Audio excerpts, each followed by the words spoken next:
इस वीडियो में three fishes का नेक्स्ट पार्ट देखते हैं। इसके अंदर I shall use my intelligence only if they actually catch me. ये कहता है, मछली कहती है कि आई शैल यूज माई इंटेलिजेंस, कि मैं मेरी जो इंटेलिजेंस है, बुद्धिमत्ता जो है, तभी यूज करूँगी ओनली इफ, केवल उसी कंडीशन में, they actually catch me said quick fox. Quick fox कहती है कि केवल उसी हालात में अपनी इंटेलिजेंस बुद्धिमत्ता का प्रयोग करूंगी जब मैं पकड़ी जाती हूँ। ठीक है, अब देखिए इंटेलिजेंस क्या है, क्या वर्ड है ये, इसकी जिक्र करेंगे हम इसके ठीक बाद, यहाँ तक पढ़ने के ठीक बाद करेंगे हम। इसके पेज पे लिखे हुए हैं अलग से, there are so many fish here I might as well escape the net. वो कहती हैं there are so many fish, यहाँ पे इतनी सारी मछलियाँ हैं। I might as well escape the net, हो सकता है मैं नेट से बच जाना, मतलब नेट से बच जाऊं, नेट के अंदर ना पकड़ी जाऊं, ये उसकी सोच है। स्केप क्या होता है, बच निकलना। ठीक है, ये माइट क्या होते हैं, मॉडल एक्सुलरी वर्ब होती हैं, उसके बाद उनकी फर्स्ट फॉर्म का यूज होता है। स्केप यहाँ पे फर्स्ट फॉर्म है। Why should I rack my brains, rack my brains क्या होता है, दिमाग पे जोर डालना। वैसे तो रैक क्या होता है, बर्बाद करना होता है, लेकिन रैक माई ब्रेन्स का मतलब होता है हद से ज़्यादा सोचना, सोच कर अपना दिमाग खराब करना, हद से ज़्यादा सोचना किसी चीज़ के बारे में। If I am not captured, वो कहती है अगर मैं पकड़ी ही नहीं जाती तो मैं ये बात सोच करके मेरा दिमाग क्यों खराब करूँ। कैप्चर्ड होता पकड़े जाना। देखिए if I am not captured, यहाँ से ध्यान देने की बात यह है कि इफ़ एम के बाद एक ना वर्ब की थर्ड फॉर्म लिखी है। ठीक है, तो ये पेसिव वॉइस बनती है। हमें पता होना चाहिए कि हमारा सेंटेंस कैसा है, किस फॉर्म के अंदर है। तो इज एम आर वर्ड्स के बाद वर्ब की थर्ड फॉर्म का यूज किया है इसने, तो ये पेसिव वॉइस है। वरना तो क्या होता है, वर्ब की फर्स्ट फॉर्म के साथ आईएनजी का यूज होता है। अब देखिए इसमें हम बात करते हैं इसमें इंटेलिजेंस क्या है।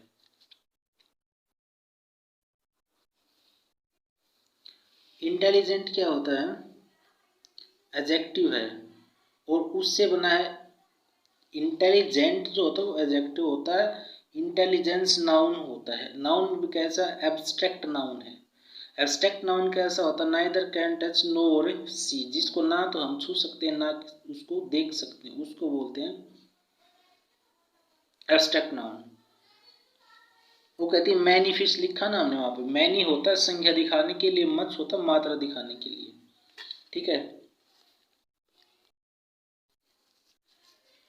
आई प्रेजेंट के अंदर प्लूरल होती है और पास्ट के अंदर सिंगुलर होती है। जैसे आई हैव लिखते हैं हम, ठीक है, आई के साथ है हैव लिखते हैं, आई के साथ डू लिखते हैं, जैसे आई डोंट, आई हैव। इस प्रकार आई क्या हुई, प्लूरल हुई। वैसे पास्ट के अंदर होता है आई वॉज। ठीक है,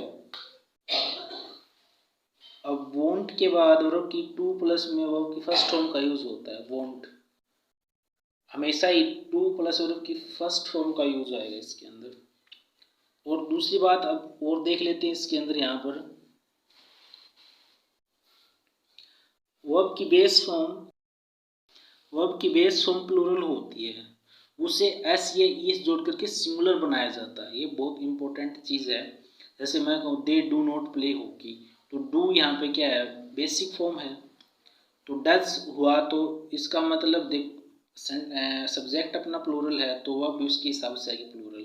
अब सब्जेक्ट अपना एक वचन है तो वर्ब भी क्या उसके हिसाब से सिंगुलर आनी चाहिए। तो हमने ई एस जोड़ के इसको क्या बना दिया, सिंगुलर। इसका मतलब जो बेसिक फॉर्म होती है वो होती है प्लूरल। ठीक है, नेक्स्ट देखिए इसमें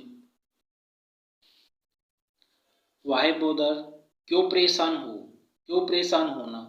दे are still so far away, वो अभी भी बहुत इतनी दूर हैं। स्टिल अभी भी, सो फार काफ़ी अधिक, अवे दूर है। ठीक है, anything can happen in between, in between क्या होता है, इस बीच, इस दौरान। कहता है कुछ भी इस दौरान घटित हो सकता है। एनीथिंग कुछ भी, कैन हैपन घटित हो सकता है, संभावना दिखा रहा है। इन बिटवीन इस दौरान। नेवर एक्ट इन हेस्ट, कभी भी जल्दबाजी में काम न करो। ठीक है, बोलने स्पीकिंग के लिए बहुत अच्छा सेंटेंस है, never act in haste. Let's wait yawned, yawned क्या होती है, जम्भाई लेना, उबासी लेना। Far sighted shook his head, far sighted जो थी मछली के है ये नाम, सूक मीन्स होता है हिलाना, हिज हेड अपने सिर को, उसने अपने सिर को हिलाया। Friends I think quick fox, I think what quick fox want to do is risky.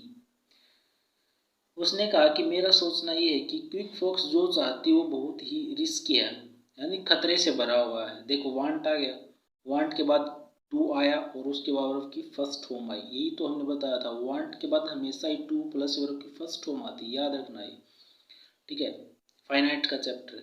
You might not be able to escape one's coat, हो सकता है तो मतलब ना निकल पाओ वंस कोट, एक बार पकड़े जाने के बाद। You might not be able to escape one's coat, तुम बिल्कुल भी निकल नहीं पाओगी, बच नहीं पाओगी एक बार पकड़े जाने के बाद, one's coat. And what let's wait says is outright foolish, और कहती है जो कि लेट्स वेट जो मछली कहती है ना, ये जो वाली बात है, वो कहती है आउटराइट बिल्कुल स्पष्ट रूप से, ये मूर्खता भरी बात है। आउटराइट क्या होता है, बिल्कुल, फुलिश मूर्खता, वो मूर्खता भरी बात है। No one should sleep and laze while danger is lurking, कहता है किसी को भी, बहुत अच्छी बात है ये, याद रखने लायक बात है। नो वन शुड स्लीप, किसी को भी नहीं सोना चाहिए, एंड लेज और आलसी होना चाहिए, वाइल जब, डेंजर इज लर्किंग जब आप जो खतरा जो है बिल्कुल नज़दीक मंडरा रहा हो। लर्किंग क्या होता है, वेट में होना, छुप करके वेट करना या किसी का इंतज़ार में होना। टुमारो मॉर्निंग, अगली सुबह, I leave the lake with my family, मैं ये लीव मीन छोड़ना होता है, द लेक झील को, विद माई फैमिली मेरे परिवार के साथ, अगली सुबह मैं अपने परिवार के साथ ये झील छोड़ जाऊंगी। If you are sensible enough, अगर आप काफ़ी समझदार हो, सेंसिबल समझदार होता है, इनफ पर्याप्त, कम विद मी मेरे साथ आ जाना। If not stay back and face the consequences, अगर नहीं तो स्टे बैक यहीं पर रुकना, एंड फेस सामना करना, द कॉन्सिक्वेंसेस का तो परिणाम, उस जो रुकने का जो परिणाम है उसका सामना करना। अब इसकी वर्ड मीनिंग देखते हैं। क्लेवर क्या होता है, चतुर, होशियार, एप्ट, एस्ट्यूट और एडविट, तीन बड़े अच्छे इसके सिनोनिम्स हैं क्लेवर के, एप्ट, एस्ट्यूट और एडविट। इनफ होता है काफ़ी मात्रा में, अबंडेंट, एडेक्वेट और एम्पल, ये अच्छा वर्ड मीनिंग इसका। अबंडेंट का हो सकता है आपको पता हो, एडवोकेट का भी पता हो, एम्पल आपके लिए नया हो सकता है। श्योर होता है निश्चित रूप से, इसके सिनोनिम हो जाएंगे अश्योर्ड और इनइविटेबल। इनइविटेबल क्या, इसको टाला नहीं जा सके, मतलब होना निश्चित हो। स्केप क्या होता है, बच निकलना, इवेड सिनोनिम से इसका। रैक होता है बर्बाद करना, कैप्चर पकड़ना, सिनोनिम होंगे इसके ग्रैब, स्नैच और कॉन्फिस्केशन। शेक मीन्स हिलाना होता है, जैसे ट्रेम्बल, सीवर, सडर, जिगल और जोगल, ये इसके अच्छे वर्ड मीनिंग सिनोनिम्स आप याद रखना। फुलिश होता मूर्ख, इनसेन और लुडिक्रस। आउटराइट होता पूर्णतः, स्पष्टता, एब्सोल्यूट और प्योर, ये इसके सिनोनिम्स हैं। नेक्स्ट देखना, लेज होता सुस्त, सिनोनिम्स होंगे इसके लोटर, लोल और सोंटर, SAUNT। लर्क होता है इंतजार में होना, सुस्त होना, ठीक है, गुप्त स्थान पर बैठ करके इंतजार करना, ये मीनिंग भी होता है। स्नीक और स्कॉल्क, सेंसिबल होता है समझदार, सिनोनिम्स होंगे इसके एस्ट्यूट, प्रूडेंट और जुडिशियस। फेस होता है सामना करना और कॉन्फ्रेंट इसका मीनिंग है, ठीक है।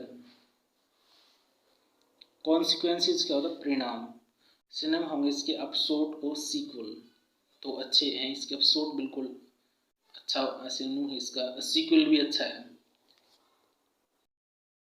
The other two were sad to hear this, जो दूसरी जो दो मछलियाँ थी वो ये सुन करके काफ़ी उदास होती हैं, but they did not want to leave, क्योंकि वो उसको छोड़ करके नहीं जाना चाहती थी, द लेक झील को, which they had known to be their only home, जो कि उनके समझ में उनका केवल वही एक मात्र घर था। द थ्री फ्रेंड्स पार्टिड, पार्टिड मीन्स होता है अलग हो जाना, पार्टिड अलग हो गई, विद ए हैवी हार्ट, उदास दिल से, ठीक है। Far sighted made overnight arrangement, far sighted जो दूर की सोचने वाली जो मछली जो थी उसने रात भर में अपनी सारी तैयारियां कर ली, ओवरनाइट होता एक रात में ही। And left the lake early next morning, और अगली सुबह झील को छोड़कर चली जाती है, थ्रू द कैनल, नहर से। Many other fishes left too, काफ़ी दूसरी मछलियाँ जो थी वो भी चली जाती हैं। And with in a couple of days, कुछ ही दिनों में, ऑलमोस्ट लगभग all the fishes left the lake, सारी की सारी मछलियाँ झील को छोड़ करके चली जाती। आज की वीडियो में इतना ही काफ़ी है, नेक्स्ट में आगे करेंगे। थैंक्स।